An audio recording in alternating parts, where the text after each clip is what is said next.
Bwana Yesu, nasema asante katika jina la Yesu Kristo wa Nazareti. Asante kwa nafasi hii. Mungu uliye mkuu kuliko miungu yote. Mungu mwenye akili kuliko wenye akili wote. Mungu mwenye hekima kuliko wenye hekima wote. Mungu mwenye nguvu kuliko wenye nguvu wote.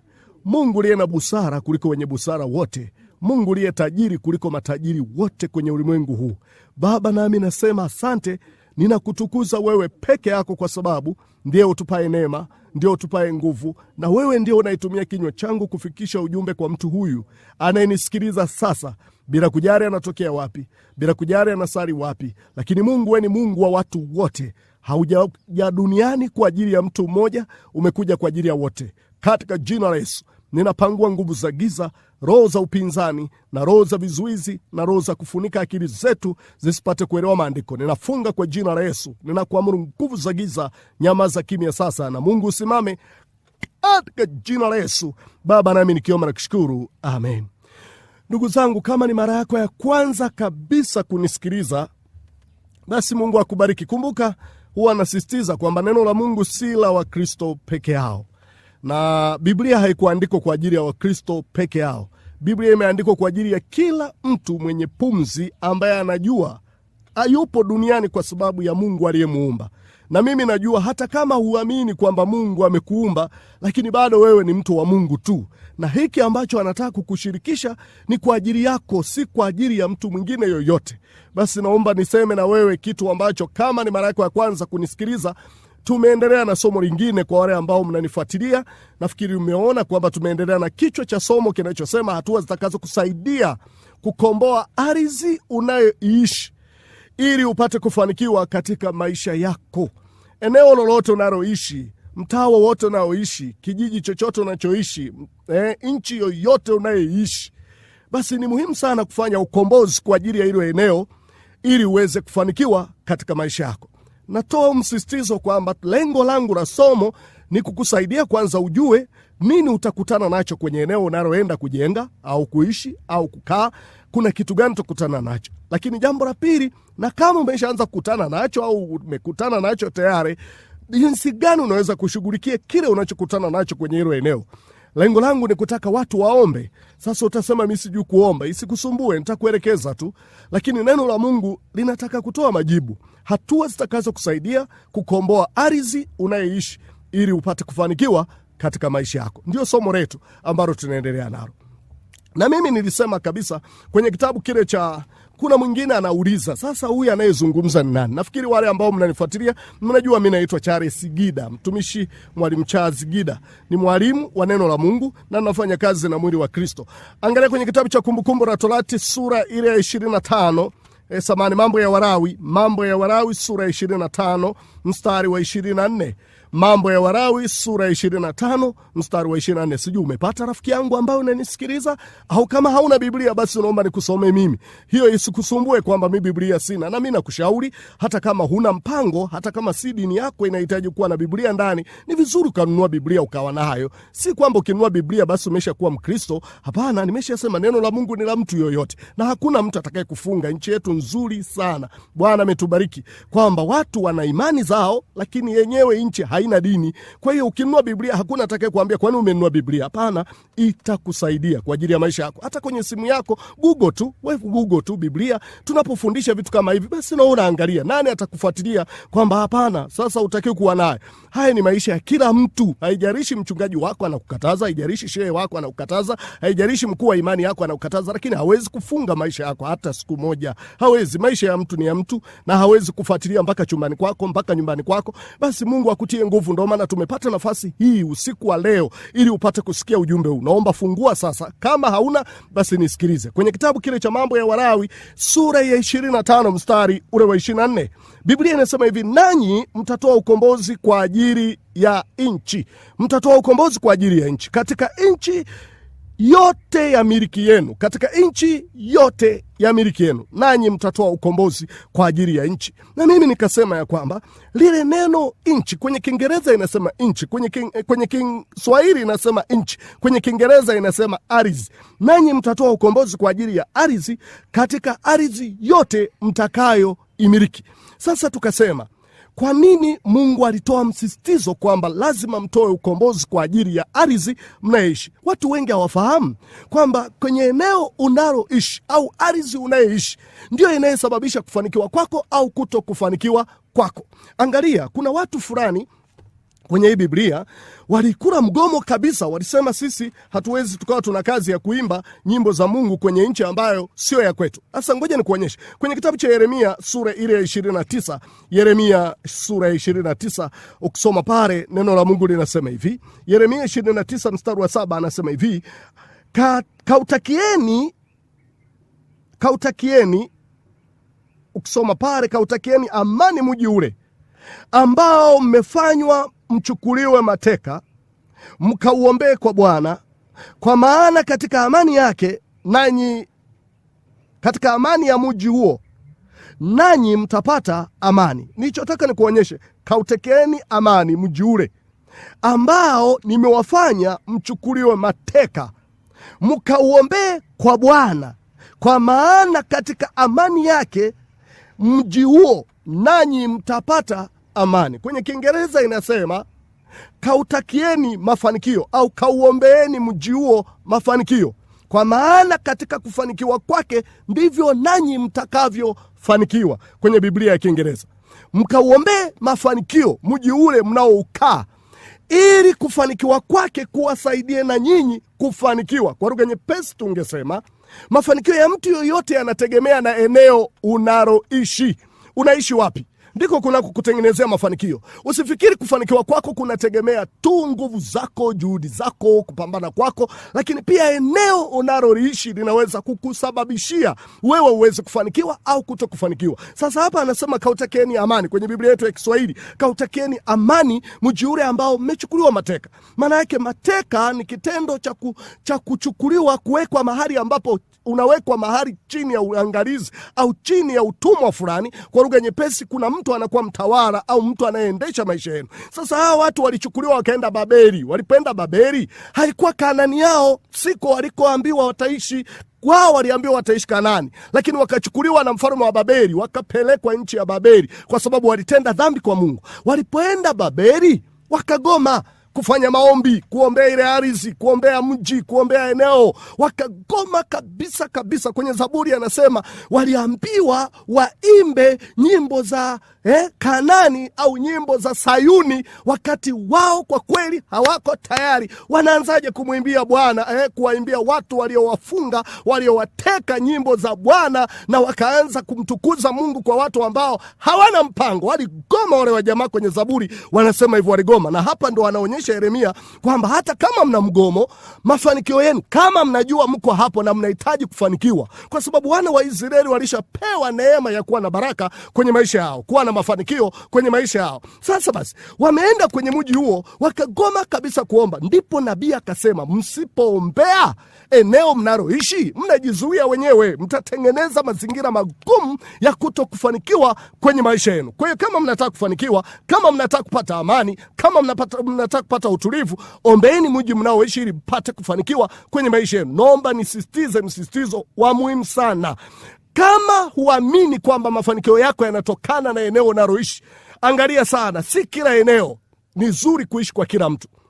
Kwa mfano, jaribu kufuatilia. Unaweza ukafikiri nchi hii utafikiri matabaka hayapo, lakini yapo kabisa.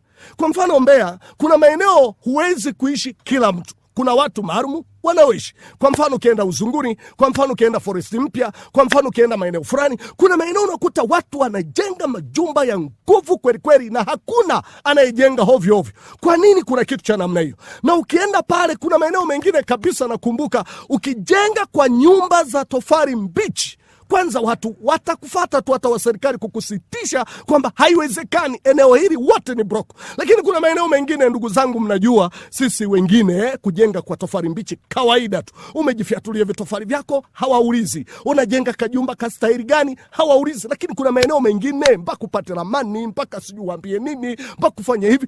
Yote hayo yanatofautiana, ni mazingira tunatofautiana. Eneo lolote ndio linalotengeneza mafanikio ya mtu. Unaweza kutoka mahali mahali, ukaenda mahali, ukakuta pana maisha mazuri na wewe ukajikuta unabadilika. Lakini ukatoka mahali una mafanikio yako na ukaenda mahali fulani paka kuharibikia mafanikio yako, kwa sababu inategemea na mji unaoendea. Ndio maana tunasema fanya ukombozi kwa ajili ya eneo hilo. Na tulipoanza nikasema kwa nini Mungu alitoa msisitizo tufanye ukombozi kwa ajili ya ardhi tunazoziishi. La kwanza nikasema kwa sababu kila eneo utakaloliendea lazima kuna roho zinazosumbua kwenye hiyo ardhi au kwenye huo mji. Lazima kuna roho zinazosumbua kwenye hilo eneo au kwenye huo mji.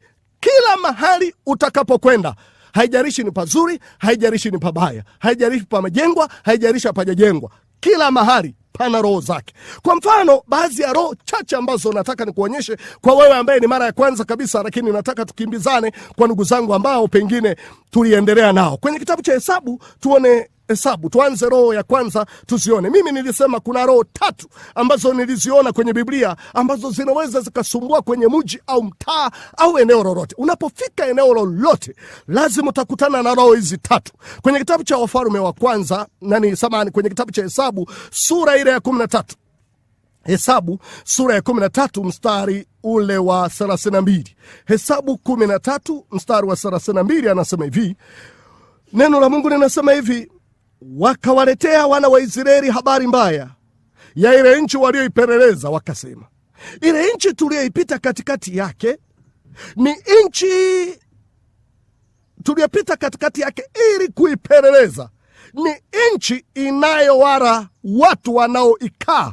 Nilichotaka nikuonyeshe ni nchi inayowala watu wanaoikaa, na watu wote waliokuwa ndani yake ni warefu mno. Nitaka nikuonyeshe pale ni nchi inayowala watu wanaoikaa. Nilichotaka kujiuliza ni vipi ardhi inaweza ikala mtu. Nimesema tunapojifunza somo letu hili, unapoona neno nchi andika ardhi. Kwa hiyo tungesema ile nchi tuliyoipeleleza ni nchi au ni ardhi inayowala watu wanaoikaa. Kwa hiyo ardhi inaweza ikawala watu wanaokaa ndani yake. Lakini roho ya pili nikasema inapatikana kwenye Mambo ya Walawi sura ya 25. Mambo ya Walawi sura ya 25. Mambo ya Walawi sura ya 18 mstari wa 25. Mambo ya Walawi sura ile ya 18 mstari ule wa 25. Anasema hivi: na hiyo nchi au hiyo ardhi imekuwa najisi, kwa ajili ya hayo napatiliza uovu wake juu yake. Angalia, na hiyo ardhi yatapika wenyeji wake, na ardhi yatapika wenyeji wake. Na lingine anasema na kuwatoa. Kwa hiyo ardhi ina uwezo wa kutapika wenyeji wake, lakini ardhi pia ina uwezo wa kuwatoa wenyeji wake. Kwa hiyo tunaona kabisa hapa pana roho 3. Roho ya kwanza, roho inayowala watu. Roho ya pili, roho inayowatapika watu. Roho ya 3, roho inayowaondoa watu. Kwa hiyo nikasema katika mfululizo wangu wa masomo, hizi roho 3 nataka nizifafanue moja hadi nyingine. Tukaanza na roho ya kwanza, inaitwa roho inayowala watu. Kwa wale ambao mkwepo, fuatilia basi, piga simu nikuweze kukutumia flash ambayo imebeba somo hili, itakusaidia sana. Roho inayowala watu, hii ni roho, nilisema wiki iliyopita, hii ni roho inayopatikana kwenye ardhi au kwenye mji, ambayo huhusika kulainisha na kuregeza mawazo, fikra za watu kulingana na wenyeji wa mji wanavyotaka watu waishi kwenye hilo eneo. Kwa lugha nyepesi ningesema ardhi inayowala watu ni roho au ni roho inayofanya kazi kwenye mji au kwenye ardhi kwa ajili ya kulainisha fikra za watu, mawazo ya watu, ili wasiendane na wanavyotaka wao, bali waishi sawa sawa na wenyeji wanavyotaka. Kwa lugha nyepesi ningesema ni roho ambayo inahusika kuzuia mawazo mapya yasipenye kwenye huo mji, ila watu waishi sawa sawa na mawazo ya mji yanavyotaka. Sio mtu ukifika uwe na mawazo yako mapya, bali wewe uishi sawa sawa na mawazo yanayopatikana kwenye huo mji. Unaweza kusema mtumishi Gideon, unataka kusema nini? Hata iwe kanisani kwako, hata iwe mahali popote. Kwa mfano, naweza nikazungumza wale ambao mnaolewa au mnaoa. Unaweza kufika mahali ukaolewa, ukaenda kwa mume wako, ukaanza kuishi naye, unajaribu kushirikisha mawazo yako, lakini unakuta kuna upinzani wa kutosha ili roho ile ifanye kazi sawasawa na eneo unalotaka uishi. Sasa wewe unaweza kugombana na watu wa kanisani mwako, wa mjini, kwenye mji wako, lakini wewe usijue kwamba kinachopigana pale ni ardhi. Biblia imesema hivi kwenye kitabu cha Hesabu sura ile ya 13 mstari wa 32, ardhi inawara watu wanaoikaa ndani yake. Inawara watu wanaoikaa ndani yake. Maana yake watu hata kama wana akili kiasi gani, hata kama wana utaalamu kiasi gani, hata kama wamesomea PhD gani, haijalishi wana ujuzi wa namna gani, wakifika hapo hiyo ardhi itahakikisha inafisha, inaharibu kabisa ile elimu. Hujawahi ona kabisa. Kuna miji mingine kuna wasomi wa kutosha. Hujawahi ona kuna makanisa wapo wasomi wa kutosha, lakini angalia kanisa linavyoenda. Wanaishi kwenye mabenchi kabisa. Wanaimba na pambio na watu wana madigrii, watu wana ma-PhD, wengine ni mameneja, lakini wamerizika kukaa kwenye mabenchi kabisa kabisa kabisa kabisa. Wewe unajiuliza, hawa wasomi kwa nini wanashindwa kufanya mabadiliko kwenye hili kanisa? Kwa nini wasifanye kitu tofauti kulingana na elimu zao na ubora wao? Saa zingine niliwahi wauliza watu fulani, hivi nyinyi huwa mnaenda kusafiri kidogo, mnasafiri mnaenda mijini, mnaenda huku na kule, mnakutana na changamoto mbalimbali kwamba mnakuta kuna maeneo mengine watu wako vizuri zaidi kuliko nyinyi? Wakasema kabisa, tunazunguka. Nikawauliza, hamuonagi wivu mnapoona wenzenu wametengeneza vizuri, wameweka marumaru, wamefanya vile? Hamuoni wivu? Anasema tunaona wivu. Kitu gani sasa kinawazuia nyinyi msifanye hapa? Kwani kiti ni shingapi? Kwa mfano tufanye cha plastiki, ni shingapi? 15,000 tu, lakini mtu yuko kwenye benchi lile lililochongwa miaka iliyopita. Wana wazo hata la kufanya mabadiliko. Kitu gani? Ardhi inawara watu, ardhi inawatafuna wenyeji wanapoikuta. Sasa tusikae sana hapo, kuna dakika chache zimebaki. Nikasema utatambuaje kwamba eneo hili linawara watu? Nikasema namba moja, namna ya kutambua kwamba eneo hili linawara watu.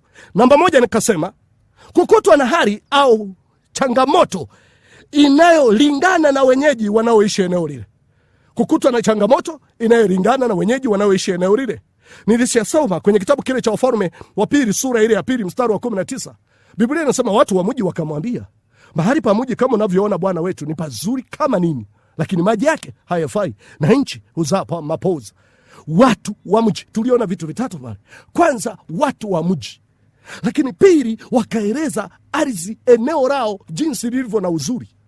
Tatu, wakaeleza roho inayowatesa kwenye mji wao.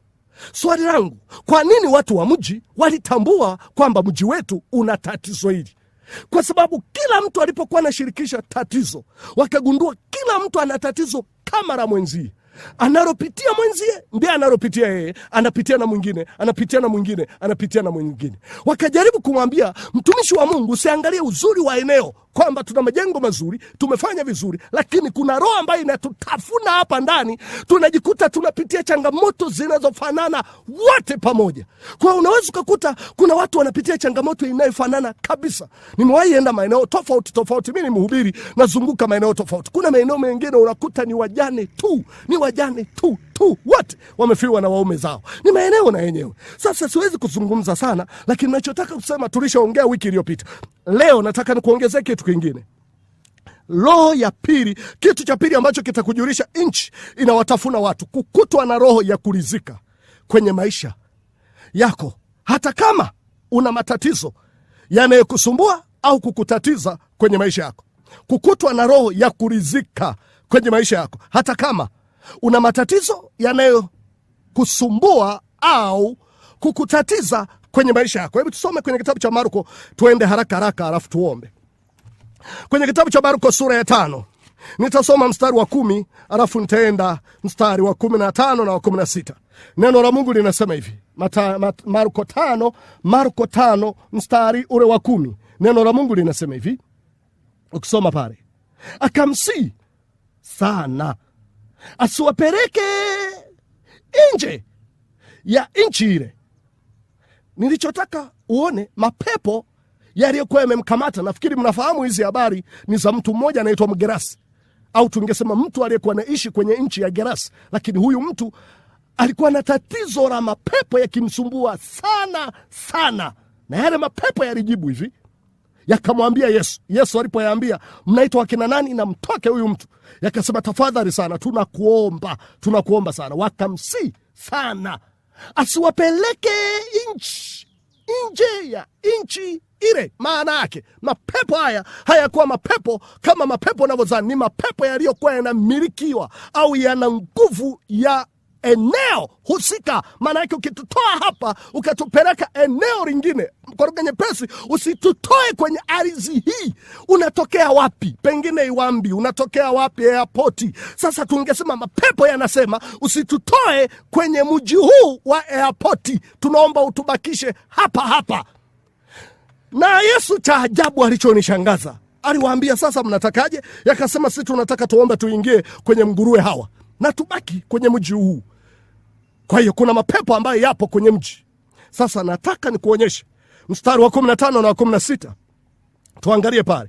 Biblia inasema hivi, wakamwendea Yesu, wakamuona yule mtu mwenye pepo ameketi, amevaa nguo, ana akili zake, naye ndiye aliyekuwa na lile jeshi. Wakaogopa. Mstari wa 16, na wale waliokuwa wamewaona waliwaeleza mambo gani yaliyompata yule mwenye pepo na habari zake na habari za nguruwe. Angalia mstari wa 17, wakaanza kumsihi aondoke mipakani mwao.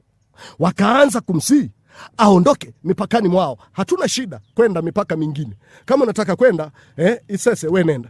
Kama unataka kwenda Iromba, we nenda. Lakini kwetu hapa airport tunakuomba tafadhali ondoka taratibu. Tunaomba tuachie na airport yetu. Sasa swali langu ambalo lilinijia ndani ya moyo wangu, wanajua kabisa yule baba wa watu alikuwa anaishi makabrini, anajikata kata na analia usiku na mchana akipiga kelele. Kwa lugha nyepesi, yule baba alikuwa na matatizo kabisa ya kutosha. Lakini wao walirizika na tatizo la huyu jamaa kujikatakata na kujifanyia madhara. Wao hilo hawakujali, walirizika kabisa walirizika. Angalia majibu yao waliomwambia Yesu, tunakushukuru, tunaona umetoa msaada, lakini kwa kweli msaada wako kwetu sisi hauna maana, ila tunachohitaji kuishi sawa sawa na tulivyojizoelea. Manake tunataka tuishi na mapepo yetu, tuishi na magonjwa yetu, tuishi na umasikini wetu, tuishi na shida zetu. Wewe tuondoke tafadhali Yesu, ondoka, nenda kwenye mipaka mingine, endelea kuwafungua watu, lakini kwetu hapa hatuhitaji. Sasa unaweza kugundua watu wa Gerasi walirizika na hali ambayo walikuwa wanaipitia. Manake hali zao hata zingekuwa mbaya kiasi gani, wao walirizika na ile hali, wakawa wanaendelea kuishi hivyo hivyo, wanaendelea kutembea hivyo hivyo. Lakini nilichotaka ni kuonyeshe, waliposema kwa lugha nyingine, waliposema kwamba tunaomba uondoke mipakani mwetu, unajua walimaanisha nini? Walisema hivi, hatuhitaji msaada wako hata kama tuna matatizo. Hata kama tuna matatizo Yesu, kiukweli sisi hatuhitaji msaada wako. Lakini Yesu, kitu kingine ambacho tunaweza tukakiona hapa, walitaka kukiri ya kwamba tunajua umekuja ili kutuharibia utaratibu wetu ambao tumeuzoea. Kwa sababu kama mtu amewasaidia, mtu alikuwa kichaa, amepata uponyaji na nguvu zimemrudia na akili zake zimemrudia, ilitakiwa waseme Yesu, tunaomba endelea kutusaidia. Lakini walisema Yesu, umetuharibia utaratibu. Utaratibu huu ulikuwa upi? Namba moja, pepo zilizokuwa zinamsumbua Mgerasi zilikuwa faida kwa watu wanaoishi kwenye mji wa Gerasi kwa namna ya kiuchumi na maendeleo. Utasema kivipi? Angalia pepo zilipokuwa zinataka kutoka zilisemaje? Yesu, situtoe kwenye mji huu, bali turuhusu tuingie kwenye nguruwe. Kwa nini? Kujichana kwa Mgerasi kulikuwa kunasababisha nguruwe za wa Gerasi au kwenye mji wa Gerasi kuendelea kuzalisha kweli kweli, na zenyewe pepo zikasema tuko tayari kuleta hasara katika kile tulichokuzalisha, kwa sababu hawa ndio waliokuwa wanamtumikisha huyu jamaa ili maisha ya watu wa mji huu yaweze kwenda sawa sawa na utaratibu wanavyotaka wao. Lakini kitu cha pili, mapepo yalitumika kushikilia maisha ya watu ili kuleta mafanikio kwa baadhi ya watu fulani. Ndio maana wale wa jamaa waliona ile ni hasara walioipata kupitia huyu mgerasi kupona kwao, hawakufurahia. Unaweza kusema mtumishi Gideon, unataka kusema nini? Nataka kusema hivi, nchi inayowala watu ni nchi ambayo inazuia watu wasilete mabadiliko, kwa sababu kuna watu wanakuwa wananufaika na maisha mabaya ya watu wengine. Ndio maana habari njema inahubiriwa. Wewe ukiona kwenye mji huo hakuna maendeleo, hakuna mpenyo, hakuna kitu fulani, na ukijaribu kuonyesha mabadiliko, au ukirudi kwenye akili zenu kama yule mgerasi aliporudi kwenye akili zake, alafu unakuta wenyeji wanakasirika. Unataka kujenga nyumba nzuri, wanakasirika. Unafungua duka kubwa, wanakasirika. Unafanya maendeleo kwenye ile eneo, wanakasirika. Ujue unapambana na mapepo na ushirikina ulioko kwenye hilo eneo. Wanapinga usiwe na mabadiliko kulingana na wao, ili wao waendelee kuwa juu, waendelee kutawala, waendelee kuwashikilia watu wengine, wao watumwa wa watu wengine. Lakini Mungu ashukuriwe, Yesu alipofika akasema, funguka uwe mzima na sasa upate akili zako. Na mimi nakuombea kwa jina la Yesu aliye hai, ardhi unaishi isikumeze. Haijalishi umetoka wapi, ulikuwa na maisha kiasi gani, natamani ulipo upande kiwango mpaka juu. Badilisha uamuzi. Tumeona kuna watu wakiingia ndani ya kanisa hawakati tamaa mpaka wafanye mabadiliko. Watachukiwa na wazee wa kanisa, watachukiwa na social, watachukiwa na mabaraza, lakini unakuta anapambana mpaka wanasema anajibembeleza. Utafikiri kanisa la kwake. Aheri kujibembeleza, lakini kufanya mabadiliko ili Yesu apate kutukuzwa. Mungu wetu si wa chini kiasi hicho. Mungu wetu si wa kutufanya tuishi tunavyoishi tu. Mungu wetu anataka mfanikiwe. Kwenye waraka wa Yohana 3 sura ya 1 mstari wa 2 anasema, mpenzi, naomba ufanikiwe katika mambo yote kama nakuwa na afya kama roho yako ifanikiwavyo. Mapenzi ya Mungu aliye hai, ufanikiwe katika mambo yote. Ufanikiwe kiuchumi, ufanikiwe kimaendeleo, ufanikiwe kwenye kiroho chako, ufanikiwe. Unakuta maeneo mengine ukifika hata kuomba uwezi, unamezwa kabisa kabisa. Makanisa mengine ukifika, haijalishi ulikotoka ulikuwa na ubiri kiasi gani, unakuta nchi inakutafuna, ule mzigo wa kuhubiri unapotea kabisa. Mungu akusaidie, funguka kwa jina la Yesu aliye hai. Hata yule mgerasi alipofunguka akasema, naomba nifuatane na wewe, akasema Yesu, hapana, unahitaji ukafanye mabadiliko kwenye huu mji. Kahubiri, kawaeleze ya kwamba Mungu aliye hai yupo na anafanya kazi. Na wewe fanya mabadiliko kwenye hilo eneo. Usiache kukarabati nyumba yako, usiache kufanya maendeleo, usiache kujenga, usiache kununua gari, kwa sababu tu wenyeji wa mji hawawezi kufanya hivyo vitu. Wewe unaweza. Tunaweza mambo yote katika yeye atutiaye nguvu. Na Mungu akubariki ndugu zangu. Niweze kuomba kwa ajili yako. Baba, katika jina la Yesu, asante kwa ajili ya watu wako hawa ambao wamesikia. Kama kuna mtu amefungwa, mapepo ya nchi, mapepo ya mji yamefunga maisha yao, wamerizika na hali walio nayo, haijalishi wanapitia nini, lakini wamerizika. Naomba fungua akili zao leo, wajue kwamba kurizika kwao si mapenzi ya Mungu. Naomba fungua akili zao, wapate kupambana katika ulimwengu wa roho, katika jina la Yesu. Mungu wafanikishe kwenye kila eneo katika jina la Yesu. Na kama unataka kuokoka na kumkiri Yesu kwa Bwana na Mwokozi wa maisha yako, nifuatishe maneno haya. Sema, Bwana Yesu, nakuja mbele zako. Naomba damu ya Yesu nihamishe katika nguvu za giza. Uniingize katika pendo la mwanawe Yesu, niwe kiumbe kipya, ya kale yapite na mapya yaingie ndani yangu katika jina la Yesu. Amen. Namba zangu za simu 0757 115257 0757 115257. Na Mungu akubariki, tuonane wiki ijayo. Amen.